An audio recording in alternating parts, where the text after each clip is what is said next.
Hello friends, welcome back to my channel. आज हम लेकर के आए हैं एनाटॉमी एंड फिजियोलॉजी का मोस्ट पीवीआई क्वेश्चन, जो आपके बीटीएससी एएनएम एवं जीएनएम दोनों में ये क्वेश्चन बहुत ही हेल्पफुल होने वाला है। यहाँ से क्वेश्चन पिछले बीटीएससी एएनएम एग्जाम में पूछा गया क्वेश्चन है। इसमें से क्वेश्चन आपका एग्जाम में ज़रूर आएंगे, तो वीडियो में अंत तक बने रहें। जो हमारे चैनल पर नए हैं वो चैनल को सब्सक्राइब कर लें। तो चलिए स्टार्ट करते हैं। सबसे पहले क्वेश्चन नंबर 61 से। पिछले वीडियो में मैंने बात किए थे 60 तक, जिन्होंने नहीं देखे हैं वो जाके देख लें। और आज बात करने वाले हैं क्वेश्चन नंबर 61 से। तो चलिए स्टार्ट करते हैं। देखिए क्वेश्चन में क्या लिखा गया है, बहुत ही इम्पोर्टेंट क्वेश्चन है कि जन्म से पहले की एक्वायर्ड इम्यूनिटी होती है। जन्म से पहले की जो एक्वायर्ड इम्यूनिटी होती है वो कैसी होती है? Active artificial acquired immunity, passive natural acquired immunity, passive artificial acquired immunity, या उपरोक्त में से कोई नहीं। बताइएगा इसका राइट आंसर क्या रहेगा। बहुत बार ये एग्जाम में क्वेश्चन पूछा गया है, तो इसका राइट आंसर क्या हो जाएगा? क्वेश्चन नंबर 61 का बताइएगा राइट आंसर क्या हो जाएगा। Active artificial acquired immunity, passive natural acquired immunity, passive artificial acquired immunity, या उपरोक्त में से कोई नहीं। तो इसका राइट आंसर क्या हो जाएगा? तो इसका राइट आंसर जो रहेगा वो हो जाएगा पैसिव आर्टिफिशियल एक्वायर्ड इम्यूनिटी होता है। वो क्या होता है? जन्म के पहले से एक्वायर्ड इम्यूनिटी में। यहाँ क्वेश्चन साफ दिख रहा है कि जन्म से पहले की एक्वायर्ड इम्यूनिटी पूछ रहा है ना, जन्म से पहले की। तो जन्म से पहले होगा तो क्या होगा? पैसिव आर्टिफिशियल एक्वायर्ड इम्यूनिटी होगा, है ना। तो इसका राइट आंसर क्या हो जाएगा? Option number C is the right answer रहेगा। जन्म से पहले अगर इम्यूनिटी की बात करें तो आर्टिफिशियल होता है, यानी कि क्या होता है? आर्टिफिशियल बने बनाए होता है इम्यूनिटी, उसको दिया जाता है, जो कि क्या हो जाएगा right answer? Option number C, passive artificial acquired immunity. ठीक है, राइट आंसर हो जाएगा। नेक्स्ट बात करते हैं क्वेश्चन नंबर 62। 62 में देखिए क्या लिखा गया है कि स्टेफाइलोकोकस होता है। मोस्ट बीवीआई क्वेश्चन है। स्टेफाइलोकोकस जो होता है वो कैसा होता है, किस आकार में होता है, किस शेप में होता है? डंडाकार और श्रृंखला में उगने वाला, गोल और गुच्छे में उगने वाला, उसके बाद क्या है? गोल और जोड़ों में उगने वाला, उसके बाद क्या है? बकरिया और जोड़ों में उगने वाला। बताइएगा इसका राइट आंसर क्या हो जाएगा। स्टेफाइलो जो कोकस होता है वो किस में होता है?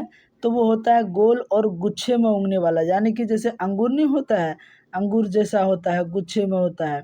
ये हो गया एक गुच्छा, ये इस तरह का स्टेफाइलोकोकस होता है, गोल गोल और गुच्छे में होता है। तो इसको आपको एक ट्रिक से याद रखना है। स्टेफाइलो है ना, स्टेफाइलो, फाइलो का मतलब होता है, फाइलो का मतलब आप याद रखिएगा फाइल, फाइलो का मतलब याद रखिएगा, क्या याद रखिएगा? फाइल। फाइल के अंदर क्या है? तो अंगूर। फाइल के अंदर क्या है? तो अंगूर, है ना। फाइल के अंदर क्या है? तो हो गया आपका क्या हो जाएगा? अंगूर। इस तरह का याद रखिएगा। तो अंगूर किस तरह का होता है? अंगूर होता है गोल एवं गुच्छे में। क्या होता है? गोल एवं गुच्छे में। तो इसका राइट आंसर क्या हो जाएगा? गोल और जोड़े में उगने वाला, ऑप्शन नंबर बी हो जाएगा ना, ऑप्शन नंबर बी हो जाएगा, गोल और गुच्छे में उगने वाला। ये तो जोड़ों में है, जोड़ों में नहीं, ये तो नहीं हो जाएगा, ये तो गलत हो जाएगा। गोल एवं गुच्छे में उगने वाला है ना, तो ऑप्शन नंबर क्या हो जाएगा? बी हो जाएगा। Option number B is the right answer रहेगा। स्टेफाइलोकोकस जो होता है वो राउंड होता है और गुच्छे में होता है। ठीक है, option number B is the right answer रहेगा। ये तो बकरिया है, ये तो नहीं होगा। ठीक है, नेक्स्ट अपन बात करते हैं क्वेश्चन नंबर 63। देखिएगा क्वेश्चन नंबर 63 में क्या है कि इम्यून रिस्पॉन्स में भाग लेने वाली ब्लड प्रोटीन होती है, उनमें से कौन सा है? इम्यून रिस्पॉन्स में भाग लेने वाली ब्लड प्रोटीन होती है, कौन सा होती है? हीमोग्लोबिन, हीमोग्लोबिन, उसके बाद क्या है? ग्लोबुलिन, उसके बाद क्या है? थ्रोम्बिन, उसके बाद क्या है? एल्बुमिन। बताइएगा इसका राइट आंसर क्या हो जाएगा। इम्यून रिस्पॉन्स हो रहा है ना, इम्यून सिस्टम का जो रिस्पॉन्स देता है, तो उसमें कौन सा ब्लड प्रोटीन भाग लेते हैं? इसका ऑप्शन में आपका दिया गया है, क्या दिया गया है? हीमोग्लोबिन, उसके बाद दूसरा क्या है? ग्लोबुलिन, उसके बाद क्या है? थ्रोम्बिन, उसके बाद क्या है? एल्बुमिन। तो इसका राइट आंसर क्या हो जाएगा? तो इसका राइट आंसर जो आपका रहेगा वो हो जाएगा globulin. Option number B is the right answer रहेगा। क्या हो जाएगा? Globulin. Option number B is the right answer रहेगा। ग्लोबुलिन जो होता है वो इम्यून रिस्पॉन्स में भाग लेने वाला ब्लड प्रोटीन होते हैं। तो इसका राइट आंसर हो जाएगा ऑप्शन नंबर बी। ठीक है, नेक्स्ट अपन बात करते हैं क्वेश्चन नंबर 64। 64 में देखिए क्या क्वेश्चन बोल रहा है कि संक्रमण नियंत्रण होते हैं। मोस्ट वीआई क्वेश्चन है, संक्रमण को जो कैसे नियंत्रित किया जाता है। स्नान गृह की सफाई करना, पोछा लगाना, हाथों को धोना, उपरोक्त सभी। यानी कि क्या है, स्नान गृह हो या घर हो, उसको क्या करते हैं, रेगुलरली क्या करते हैं, सफाई करते हैं, साफ सुथरा करते हैं, झाड़ू लगाते हैं। इससे भी संक्रमण क्या होता है, कंट्रोल होते हैं। पोछा लगाने से भी कंट्रोल होता है ना। फिनॉल डाल के क्या करते हैं, पोछा लगाते हैं, इससे भी आपका संक्रमण कंट्रोल होते हैं। हैंड वॉशिंग से भी होता है। हाथों को धोना, हाथ धोने से भी क्या होता है, संक्रमण कंट्रोल होता है। यानी कि इसका राइट आंसर क्या हो जाएगा, उपरोक्त सभी। Option number D is the right answer हो जाएगा। उपरोक्त सभी इज द राइट आंसर रहेगा। ठीक है, नेक्स्ट अपन बात करते हैं question number 65। Most VVI question है। 65 क्वेश्चन में देखिए क्या बोल रहा है कि अस्पताल में होने वाले संक्रमण को क्या कहा जाता है। अस्पताल में जो संक्रमण होता है उसे हम क्या कहते हैं। देखिएगा, ऑप्शन नंबर ए में है nosocomial infection, option number B में है pathogenic infection, option number C में है cross infection, option number D में है एक्यूट इन्फेक्शन। तो क्या हो जाएगा, एक्यूट का मतलब होता है हाथों हाथ, यानी कि तुरंत फैल रहा है। एक्यूट का मतलब क्या हो रहा है, हाथों हाथ, यानी कि तुरंत फैल रहा है। क्रॉस इन्फेक्शन का मतलब होता है कि एक इन्फेक्शन तो उसके पास था और दूसरा इन्फेक्शन उसके अंदर क्या हो गया, एंट्री कर गया, तो उसको क्या बोलते हैं, क्रॉस इन्फेक्शन बोलते हैं। ठीक है, पैथोजेनिक संक्रमण क्या होता है, पैथोजेनिक का patho is related to disease, यानी कि कोई बीमारी उसके अंदर क्या हो गया है, एंट्री कर गया है, इन्फेक्शन के थ्रू एंट्री कर गया है, जिसको बोलते हैं पैथोजेनिक इन्फेक्शन। उसके बाद क्या है, नोजोकोमियल इन्फेक्शन। तो इसका राइट आंसर बताइएगा क्या हो जाएगा। इसका राइट आंसर जो रहेगा वो क्या हो जाएगा, nosocomial infection is the right answer रहेगा। Option number A, option number A is the right answer हो जाएगा, नोजोकोमियल इन्फेक्शन। अस्पताल में जो होने वाला संक्रमण होता है उसे किस नाम से जानते हैं, तो नोजोकोमियल इन्फेक्शन के नाम से। ठीक है, तो option number A is the right answer रहेगा। ठीक है, मोस्ट वीआई क्वेश्चन है। नेक्स्ट अपन बात करते हैं क्वेश्चन नंबर 66। 66 में देखिए क्या है कि जीवित टीकों को उपयोग कर बचाव किया जाता है। जीवित टीकों को जो उपयोग करते हैं किसके लिए किया जाता है, किस रोग को बचाव के लिए किया जाता है। ऑप्शन नंबर ए में है चेचक और क्षय रोग। क्षय रोग का मतलब होता है टीबी। क्षय रोग का मतलब क्या होता है, टीबी। ध्यान रखिएगा, क्षय रोग का मतलब होता है टीबी। उसके बाद देखिए यहाँ क्या है, चेचक और आंत्र ज्वर। आंत्र ज्वर का मतलब होता है टाइफाइड। ठीक है, उसके बाद यहाँ क्या है, खसरा, गलसुआ व पित्त ज्वर। खसरा, गलसुआ व पित्त ज्वर। उसके बाद क्या है, उपरोक्त सभी। तो बताइएगा इसका राइट आंसर क्या हो जाएगा कि लाइव वैक्सीन के थ्रू कौन सा डिजीज को, कौन सा बीमारी को रोका जा सकता है। तो इसका राइट आंसर क्या हो जाएगा, खसरा, गलसुआ व पित्त ज्वर का। Option number B is the right answer रहेगा। क्या हो जाएगा, option number B is the right answer रहेगा। खसरा, गलसुआ यानी कि मिजल्स, मम्स और क्या हो गया, rubella. Option number B is the right answer रहेगा। ठीक है, नेक्स्ट अपन बात करते हैं क्वेश्चन नंबर 67। देखिएगा 67 में क्या क्वेश्चन बोल रहा है कि टीके बनाए जाते हैं। मोस्ट वीआई क्वेश्चन है, टीके जो है वो किससे बनाए जाते हैं, किस तरह से बनाए जाते हैं। मृत रोगाणुओं से, दुर्बल किए गए रोगाणुओं से, दोनों ए प्लस बी, यानी कि ए और बी दोनों के द्वारा, उपरोक्त में से कोई नहीं। तो जो टीका तैयार किया जाता है वो मृत रोगाणुओं से भी किया जाता है और दुर्बल किए गए रोगाणुओं से भी क्या किया जाता है, टीके को बनाया जाता है, तैयार किया जाता है। तो इसका राइट आंसर क्या हो जाएगा, C. Option number C is the right answer रहेगा, यानी कि ए एवं बी दोनों के द्वारा। ठीक है, तो इसका राइट आंसर हो जाएगा option number C. Option number C क्या हो जाएगा, राइट आंसर रहेगा क्वेश्चन नंबर 67 का। ठीक है, नेक्स्ट अपन बात करते हैं क्वेश्चन नंबर 68। 68 का देखिए क्या है, बताइएगा आप लोग राइट आंसर कि जीवित टीके का उदाहरण समझा जाता है। मोस्ट वीआई क्वेश्चन है, एक होता है लाइव वैक्सीन, एक होता है किल्ड वैक्सीन। ठीक है, तो इसमें जो पूछा जा रहा है वो आपका पूछा जा रहा है लाइव वैक्सीन। क्या पूछा जा रहा है, लाइव वैक्सीन। लाइव वैक्सीन का आप एक क्या बताइए, एग्जाम्पल बताइए। लाइव वैक्सीन का क्या बताना है, एग्जाम्पल बताना है। तो बताइएगा क्या हो जाएगा, typhoid vaccine, oral polio vaccine, DPT vaccine या हेपेटाइटिस बी वैक्सीन। बताइएगा इसका राइट आंसर क्या हो जाएगा क्वेश्चन नंबर 68 का। कमेंट्स में बताइएगा 68 का क्या राइट आंसर हो जाएगा। क्या क्वेश्चन पूछ रहा है लाइव वैक्सीन, तो लाइव वैक्सीन कौन हो जाएगा, तो oral polio vaccine, oral polio vaccine is the right answer हो जाएगा। ये क्या है लाइव वैक्सीन के अंतर्गत आता है। और बाकी क्या है किल्ड वैक्सीन है, बाकी क्या है किल्ड वैक्सीन है। तो इसका राइट आंसर क्या हो जाएगा option number B, option number B is the right answer रहेगा ओरल पोलियो वैक्सीन। ठीक है, और ये जो आपका टाइफाइड वैक्सीन है, हेपेटाइटिस बी है, डीपीटी वैक्सीन है, ये क्या है किल्ड वैक्सीन के अंतर्गत आते हैं। ठीक है, नेक्स्ट अपन बात करते हैं क्वेश्चन नंबर 69। देखिएगा 69 में क्या लिखा गया है, 69 को पढ़िएगा ध्यान से। ऑटोक्लेव में निम्न पदार्थों से निर्जलीकरण होता है। मोस्ट वीवीआई क्वेश्चन है, ऑटोक्लेव से क्वेश्चन एग्जाम में हर एक बार पूछा जाता है। ध्यान रखिएगा कि ऑटोक्लेव में जो निम्न पदार्थों का जो निर्जलीकरण करते हैं यानी कि स्टरलाइज करते हैं, तो उसमें क्या क्या होता है, रासायनिक कारक के द्वारा, दाब सहित जल वाष्प के द्वारा, यूरेनियम द्वारा, उपरोक्त कोई नहीं। बताइएगा इसका राइट आंसर क्या हो जाएगा।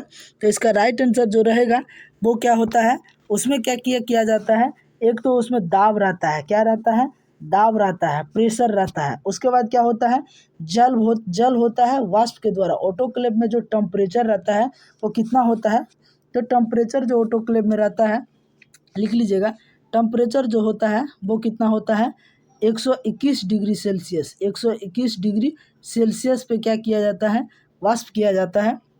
उसका प्रेशर कितना रहता है, दाब लिखा है ना, तो प्रेशर कितना रहता है, तो 15 IB² इंच में किया होता है। ठीक है, इंच में। और कितने समय के लिए किया जाता है, TIME लिख लीजिएगा इसको, कितने समय के लिए किया जाता है, तो ये होता है 15 से 20 मिनट के लिए, 15 से 20 मिनट के लिए। और ऑटोक्लेव भी जो एक ऐसा ये है कि एस्पोर फॉर्म बैक्टीरिया जो होते हैं इसी से डिस्ट्रॉय होते हैं। ठीक है, तो ध्यान रखिएगा ऑटोक्लेव में जो किया जाता है वो दाब सहित जल वाष्प द्वारा निर्जलीकरण किया जाता है यानी कि स्टरलाइज किया जाता है, जिसका टेम्परेचर कितना होता है 121 डिग्री सेल्सियस, प्रेशर कितना होता है तो 15 IB² इंच, टाइम कितना होता है तो 15 से 20 मिनट के लिए। ठीक है, तो इसका राइट आंसर क्या होगा, रासायनिक कारक द्वारा, यूरेनियम द्वारा, दाब सहित जल वाष्प द्वारा, या उपरोक्त में से कोई नहीं। बताइएगा इसका राइट आंसर क्या हो जाएगा, तो इसका राइट हो जाएगा ऑप्शन नंबर बी, यानी कि दाब सहित जल वाष्प द्वारा किया जाता है। Option number B is the right answer रहेगा। ठीक है, नेक्स्ट बात करते हैं क्वेश्चन नंबर 70 में देखिए क्या है, मनुष्य में संचारी रोगों का प्रकोप होता है। मोस्ट वीवीआई क्वेश्चन है, संचारी रोगों का जो प्रकोप होता है वो किस माध्यम से होता है, मोड ऑफ ट्रांसमिशन पूछ रहा है, किस रूट के द्वारा होता है, अंतः शोषण द्वारा, आहरण द्वारा, अंतः क्षेपण द्वारा, या उपरोक्त सभी। किस के द्वारा होता है, अंतः शोषण द्वारा, आहरण द्वारा, अंतः क्षेपण द्वारा, उपरोक्त सभी। तो सभी के द्वारा होता है, अंतः शोषण के द्वारा होता है, आहरण के द्वारा होता है, अंतः क्षेपण के द्वारा होता है। उसके बाद क्या है आपका उपरोक्त सभी, यानी कि option number D is the right answer रहेगा। इन सभी के द्वारा क्या होता है, संचारी रोग बॉडी के अंदर क्या होते हैं एंट्री करते हैं। तो option number D is the right answer रहेगा। ठीक है, नेक्स्ट अपन बात करते हैं question number 71, most VVI question है। देखिएगा कि कौन सा जीवाणु डिप्लोकोकाई नहीं है, मोस्ट वीवीआई क्वेश्चन है, डिप्लोकोकाई नहीं है, न्यूमोनिया, विब्रियो कोलेरा, गोनोरिया, या मेनिंजाइटिस जीवाणु। बताइएगा इसमें कौन सा डिप्लोकोकाई जीवाणु नहीं है। निमोनिया क्या है, डिप्लोकोकाई जीवाणु है। उसके बाद गोनोरिया क्या है, डिप्लोकोकाई जीवाणु है। मेनिंजाइटिस क्या है, डिप्लोकोकाई जीवाणु है। देखिए यहाँ पे जीवाणु लिखा भी गया है। उसके बाद ये विब्रियो कोलेरा जो है वो क्या है, डिप्लोकोकाई नहीं है, जो कि आपका option number B is the right answer रहेगा। क्या हो जाएगा, option number B is the right answer रहेगा, विब्रियो कोलेरा। विब्रियो कोलेरा क्या है कि डिप्लोकोकाई जीवाणु नहीं है। ठीक है, option number B is the right answer रहेगा। ठीक है, नेक्स्ट अपन बात करते हैं क्वेश्चन नंबर 72 में देखिए क्या है कि ध्रुवीकरण फम्मिगेशन हेतु किसका उपयोग नहीं करते हैं। मोस्ट वीवीआई क्वेश्चन है, फम्मिगेशन होता है जिसमें क्या होता है कि कमरे को क्या करते हैं ध्रुवीकरण करते हैं। उसमें क्या होता है कि जो संक्रमण होते हैं वो हमारे रूम के अंदर, जैसे मान लेते हैं छत में जो पंखा है, दीवार है, उसमें कोई बल्ब लगा हुआ है, कोई इलेक्ट्रिक इंस्ट्रूमेंट है, या और तमाम सारी जो है जिसको हम क्या कर सकते हैं, उसको या तो उसको गर्म करके नहीं ख़त्म कर सकते हैं, या फिर आप उसको अल्ट्रा वायलेट रे के द्वारा नहीं कर सकते हैं। तो उसको डिस्ट्रॉय करने के लिए, जीवाणु को मारने के लिए क्या करते हैं, फमिगेशन करते हैं। तो फमिगेशन जब करते हैं तो उसमें क्या क्या उपयोग किया जाता है, किसके किसके द्वारा फमिगेशन किया जाता है। तो फॉर्मेलिन की गोलियां होते हैं, उसके द्वारा किया जाता है, उसमें डाला जाता है। इथाइलिन ऑक्साइड जो होता है ये तो फमिगेशन में प्रयोग करते हैं।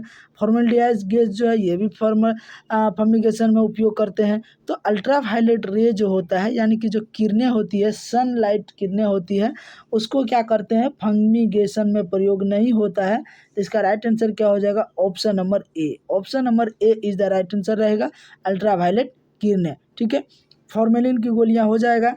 इथाइलिन ऑक्साइड का प्रयोग करते हैं, फॉर्मल्डिहाइड गैस का प्रयोग करते हैं। अल्ट्रा वायलेट रे जो है वो क्या है, नहीं है, ये क्या है, फमिगेशन के अंतर्गत नहीं आते हैं। तो option number A is the right answer रहेगा। ठीक है, ध्यान रखिएगा, इस तरह से क्वेश्चन आपका एग्जाम में पूछा जाता है। नेक्स्ट अपन बात करते हैं क्वेश्चन नंबर 73। देखिएगा, मोस्ट वीआई क्वेश्चन है, टीकाकरण के कारण होने वाले स्थानीय प्रतिक्रिया कौन नहीं है। अगर आप किसी को टीका लगाते हैं, किसी बच्चे को टीका लगाते हैं, तो उसमें जो लोकल रिएक्शन होते हैं, लोकल साइन सिम्टम होते हैं, उसमें कौन से नहीं होते हैं। टीका स्थल पर दर्द, ये तो देखिए यहाँ पे पद लिख गया है, लेकिन यहाँ पे क्या हो जाएगा, पर हो जाएगा। यहाँ पे क्या हो जाएगा, पर हो जाएगा। टीका स्थल पे क्या होते हैं, दर्द, ये तो होता है। दर्द के कारण क्या होता है, बच्चे को बुखार आ जाता है, फीवर आ जाता है, ये भी होता है। टीका स्थल पर क्या होते हैं, उभार हो जाते हैं, हाँ होता है। आप बीसीजी के टीके अगर बच्चे को दिए होंगे तो आपको मालूम होगा कि टीका स्थल पे दर्द भी होते हैं, बच्चे को फीवर भी हो जाता है। टीका स्थल पे क्या होते हैं, गोल जैसा उभार भी हो जाता है, और क्या होता है, गोल जैसा क्या होते हैं, उभार भी हो जाते हैं। और ये क्या है, घाव। तो इसका राइट आंसर क्या हो जाएगा, ऑप्शन नंबर क्या हो जाएगा, सॉरी, ज्वर तो टीकाकरण के कारण होने वाली स्थानीय प्रतिक्रिया कौन नहीं है। टीकाकरण पे क्या होता है, जहाँ पे टीका सुई देते हैं, ओनली उस पॉइंट पे फीवर नहीं होता है, घाव तो होता है। ठीक है, देखिए यहाँ पे थोड़ा सा गलती हो गया, घाव तो होता है वहाँ पे, लेकिन उस जगह पे फीवर नहीं होता। फीवर होते हैं तो हमारे ऑल बॉडी में होते हैं, टेम्परेचर बढ़ जाता है। ठीक है, तो इसका राइट आंसर हो जाएगा ऑप्शन नंबर बी। ये ज्वर क्या है, वो प्रतिक्रिया रिएक्शन नहीं है। तो ऑप्शन नंबर क्या हो जाएगा, B is the right answer रहेगा, ऑप्शन नंबर बी। घाव तो होते हैं, घाव क्या होते हैं, घाव तो होते हैं, टीका स्थल पे ही घाव होते हैं, टीका स्थल पे ही दर्द होता है, टीका स्थल पे ही उभार होता है, लेकिन टीका स्थल पे फीवर नहीं होता है। तो option number B is the correct answer रहेगा।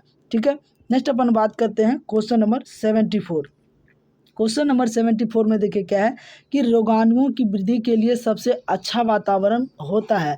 रोगाणु जो होते हैं उसको ग्रोथ करने के लिए सबसे बेस्ट इन्वायरमेंटल जो होते हैं वो कैसा होना चाहिए, cool and light, warm and dark, cool and dark, warm and light. बताइएगा इसका राइट आंसर क्या हो जाएगा। रोगाणु का जो वृद्धि के लिए सबसे अच्छा वातावरण होना चाहिए वो क्या होना चाहिए, warm and dark. Warm and क्या होना चाहिए, डार्क होना चाहिए, जो कि option number B is the correct answer रहेगा। ठीक है, option number B is the correct answer रहेगा। नेक्स्ट अपन बात करते हैं क्वेश्चन नंबर 75। क्वेश्चन नंबर कितना बात करते हैं, 75। देखिएगा, किसी रोगाणु पैथोजन की वृद्धि के लिए आवश्यक नहीं होता है। रोगाणु को ग्रोथ होने के लिए आवश्यक नहीं होता है, यानी कि वो नहीं भी रहेगा तो उसको कोई दिक्कत होने वाला नहीं है। जैसे कि प्रकाश, पानी, ऑक्सीजन और पोषण। तो प्रकाश नहीं रहेगा तो पैथोजन क्या हो जाएगा, ग्रोथ नहीं होगा। उसके बाद क्या है, ऑक्सीजन भी नहीं रहेगा तो क्या हो जाएगा, ग्रोथ नहीं होगा। तो पोषण जो है वो भी अगर उसको नहीं मिलेगा तो ग्रोथ नहीं होगा। अगर पानी नहीं भी मिलेगा तो वो क्या हो जाएगा, ग्रोथ होगा और वृद्धि होगा, जो कि आपका option number B is the right answer रहेगा। ठीक है, तो आई होप ये वीडियो आपको कैसा लगा तो हमारे कमेंट्स बॉक्स में ज़रूर कमेंट्स करें। तो आज का वीडियो बस इतना ही, तब तक के लिए धन्यवाद।